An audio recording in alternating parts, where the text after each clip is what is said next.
আসসালামু আলাইকুম। আজকে আমি এইচএসসি উচ্চতর গণিত প্রথম পত্রের 6 এর এর একটি গুরুত্বপূর্ণ ম্যাথ সমাধান করব। তো ম্যাথটি হচ্ছে tan square theta is equal to 1 minus a square হলে প্রমাণ করো যে sec theta plus tan cube theta into cosec theta সমান 2 minus a square whole power 3/2। তো আমরা দেখতে পাচ্ছি যে ম্যাথটি রাজশাহী বোর্ড এবং দিনাজপুর বোর্ড 2015 সালে আসছিল। তার মানে খুবই গুরুত্বপূর্ণ একটি অঙ্ক। তো অঙ্কটি আমরা সমাধান করব। যে সলিউশন দেওয়া আছে এটা আগে আমরা লিখব। যে দেওয়া আছে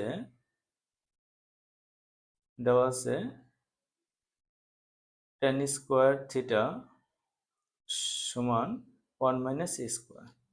তো এখন আমরা লিখতে পারি যে লেফট হ্যান্ড সাইড সমান, লেফট সাইডটা দেওয়া আছে sec theta plus tan cube theta into cosec theta. তো আমরা এটাকে সূত্র ভাঙিয়ে দেব। sec থিটা সমান হচ্ছে 1 by cos theta plus tan cube theta সমান হচ্ছে sin কিউব থিটা ভাগ হচ্ছে cos cube theta into cosec থিটার সূত্র হচ্ছে 1 ভাগ sin থিটা। তো 1 বাই cos থিটা যা আছে তাই থাকবে। এখানে sin আছে একটা, এখানে আছে তিনটা। যদি আমরা একটা একটা কেটে দেই তাহলে এখানে থাকবে sin স্কয়ার থিটা ভাগ হচ্ছে cos কিউব থিটা। এখন আমরা এখানে লসাগু করব। তো লসাগু হবে cos কিউব থিটা।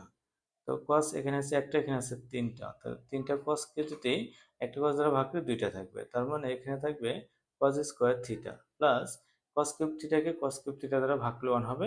1 আর sin স্কয়ার থিটা গুণ করলে হবে sin স্কয়ার থিটা।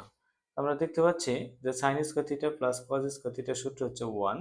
তাহলে আমরা 1 লিখবো আর নিচে হবে cos কিউব থিটা। তো 1 বাই cos কিউব থিটার সূত্র হচ্ছে sec কিউব থিটা। তো এখন sec কিউব থিটা কে আমরা লিখতে পারি sec square theta whole power 3/2। এটা আমরা কেন লিখলাম আমরা একটু দেখে নিচ্ছি। যে a power m whole power n সমান a পাওয়ার mn, তার মানে সূচকের ক্ষেত্রে পাওয়ার পর কি হয়ে যায়, গুণ হয়ে যায়। তাহলে যদি আমরা এটাকে এভাবে কল্পনা করি a স্কয়ার হোল পাওয়ার 3/2, মানে a পাওয়ার 2 হোল পাওয়ার আবার 3/2, তার মানে পাওয়ার পর গুণ হয়ে যাবে। তাহলে এখানে 2 আর 2 কাটা গেলে কিন্তু a কিউব থাকলে, তাহলে কিন্তু মানের কোনো কি হলো না, পরিবর্তন হলো না। হ্যাঁ, আচ্ছা, আমরা আরেকটা সূত্র দেখে নিচ্ছি। যে sec square theta minus tan square theta সমান হচ্ছে 1। যদি আমরা এটাকে সাইড চেঞ্জ করি sec স্কয়ার থিটা সমান হবে 1 প্লাস tan স্কয়ার থিটা। তাহলে আমরা কিন্তু এখানে এই sec স্কয়ারের পরিবর্তে আমরা সূত্রটা লিখতে পারি 1 প্লাস tan স্কয়ার থিটা, উপরে আমরা লিখব 3/2। ওকে, তো এখন আমরা মান বসিয়ে দিব। যে tan স্কয়ার, এই যে এখানে আমরা দেখতে পাচ্ছি যে tan স্কয়ারের মান হচ্ছে 1 মাইনাস স্কয়ার। তাহলে এখানে আমরা এই 1 এর জায়গায় 1 থাকবে, tan স্কয়ারের জায়গায় মান বসাবো 1 মাইনাস স্কয়ার হোল পাওয়ার 3/2। তো এখানে 1 1 যোগ করলে হবে 2, 2 মাইনাস স্কয়ার হোল পাওয়ার হবে 3/2। এটাই ছিল আমাদের নির্ণয় আনসার। প্রমাণিত প্রমাণিত ধন্যবাদ সবাইকে। আসসালামু আলাইকুম।